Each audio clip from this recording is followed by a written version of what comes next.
Hello बच्चों, let's see this question. So this question says calculate the effective resistance between points A and C by applying symmetry principle. ठीक है, हमें symmetry principal apply करना है, वो चाहे current symmetry हो, पैरेलल एक्सेस सिमेट्री हो, मिरर सिमेट्री हो, इन सब के अलग अलग नाम है, बाकी काम एक ही है। तो उनको अप्लाई करके हमें इसको सोल्व करना है। अब क्योंकि ये क्वेश्चन एमसीक्यू में आपको पूछा जाए तो आप इसको किसी भी तरीके से सोल्व कर सकते हो, ठीक है। अब क्योंकि हमें करंट सिमेट्री दिया गया है तो मान लेते हैं कि ए और सी के बीच में हमें इक्विवेलेंट रेजिस्टेंस फाइंड आउट करना है। तो हम ए और सी के बीच में हम मान लेते हैं कि एक बैटरी है, ठीक है। बैटरी में से करंट आई आ रहा है तो वही करंट आई यहाँ पे जा रहा होगा, ठीक है। दूसरी चीज अगर आप देखो तो अगर मैं यहाँ पे एक एक्सिस ड्रॉ कर लेता हूँ, ये वाली एक्सिस सीधी, ठीक है बच्चों। तो आप देख सकते हो कि ये वाली जो एक्सिस है वो सर्किट को दो इक्वल पार्ट में डिवाइड कर रही है। आपको पता चल रहा है, ये वाली एक्सिस आप देख सकते हो, ठीक है। मैं थोड़ी सी डार्क बना देता हूँ आपके लिए।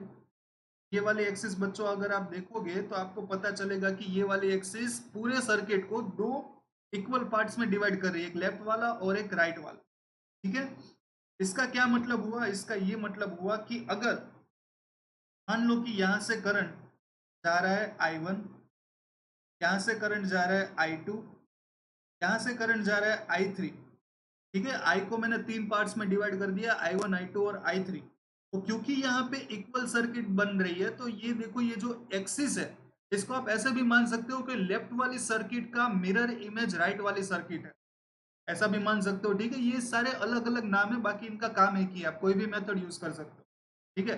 तो अगर यहाँ से करंट I1 जा रहा है तो क्योंकि ये लेफ्ट साइड की इमेज राइट साइड में बन रही है तो यहाँ पे भी करंट I1 जाना चाहिए, ठीक है। और यहाँ पे भी करंट I1 जाएगा, यहाँ पे भी करंट I2 जाएगा और यहाँ पे भी करंट I3 जाएगा, और ये तीनों मिलकर फाइनली करंट I बना देंगे हमारा, ठीक है। उसी तरीके से मैं बच्चों अगर यहाँ पे देखूं तो ये I2 करंट है, तो सिमिलरली I2 करंट अगर यहाँ पे जा रहा है तो ये ऊपर नहीं जा सकता, इसको यहाँ पे ही जाना पड़ेगा, क्योंकि अगर वो डिवाइड हो गया तो राइट साइड में I2 करंट नहीं रहेगा, कुछ और रहेगा, ठीक है। इसलिए ये वाला करंट ऊपर वाले आर में नहीं जा सकता, क्योंकि इसको यहाँ पे आना पड़ेगा मिरर सिमेट्री की वजह से।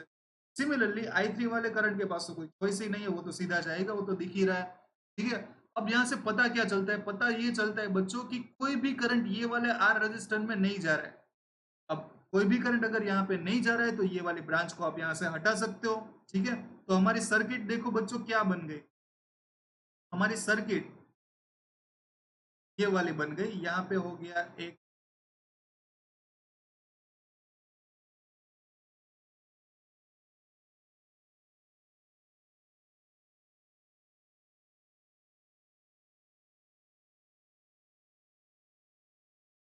कुछ इस तरीके से बच्चों हम इस सर्किट को रीड्रॉ कर लेते हैं। ए और सी पॉइंट मैंने रीड्रॉ कर लिया, ये वाला आर हो गया, ये वाला आर हो गया, बीच वाला मैंने हटा दिया है, ये वाला आर, ये आर और ये, ठीक है बच्चों, ये हो गया, ठीक है।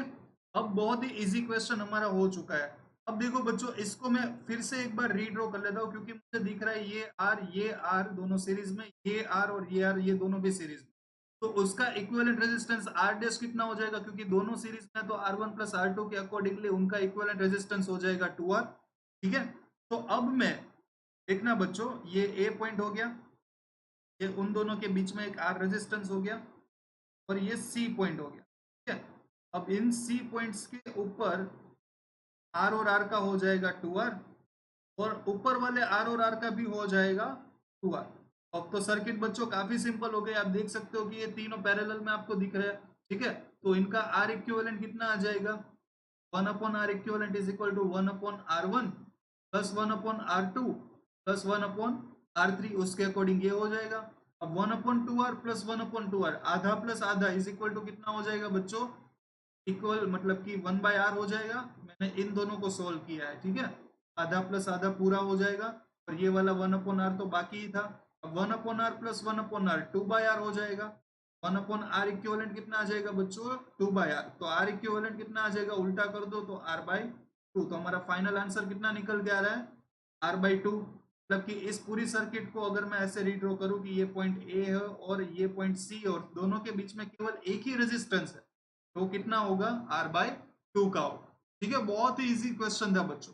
अब क्योंकि हमें ये क्वेश्चन सिमेट्री प्रिंसिपल मतलब कि मिरर सिमेट्री या तो पैरेलल एक्सिस सिमेट्री या फिर करंट सिमेट्री का यूज करके करने को बोला था, इसलिए हमने इस तरीके से किया।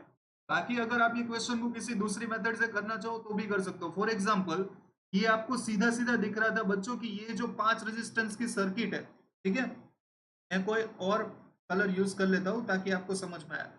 ये जो 5 रेजिस्टेंस बच्चों आपको दिख रहा है, ये वाले, इसके अंदर 5 रेजिस्टेंस है, तो आपको दिखेगा कि ये एक western bridge, balance western bridge create कर रहा है।